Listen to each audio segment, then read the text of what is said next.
Добрый день, дорогие зрители! Честно говоря, море и песчаные пляжи заманивают меня, хоть я и видела их только на картинке.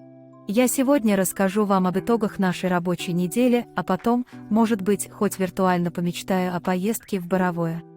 На прошлой неделе руководство холдинга встретилось с Акимом области Улытау в ходе рабочей поездки.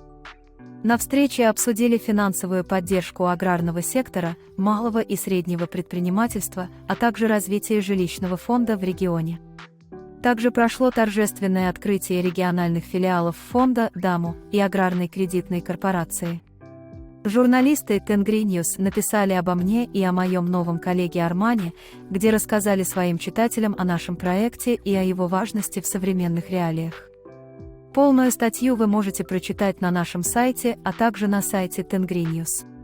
Наш холдинг Байтерек отметил 10 лет успешной деятельности, и специально для этого на канале Атамикин Бизнес вышел специальный репортаж. В этом видео мы рассказали о наших ключевых проектах и партнерствах, которые помогли нам достичь таких впечатляющих результатов. Полный репортаж уже на нашем YouTube-канале. Первый заместитель председателя правления холдинга Нурбулат Айдапкелов дал интервью по итогам финансирования АПК за первое полугодие 2023 года. Сокращенную версию интервью вы можете прочитать в наших социальных сетях. Спасибо вам за внимание. Не забудьте подписаться на наши социальные сети, чтобы быть в курсе всех наших новостей и проектов. До новых встреч!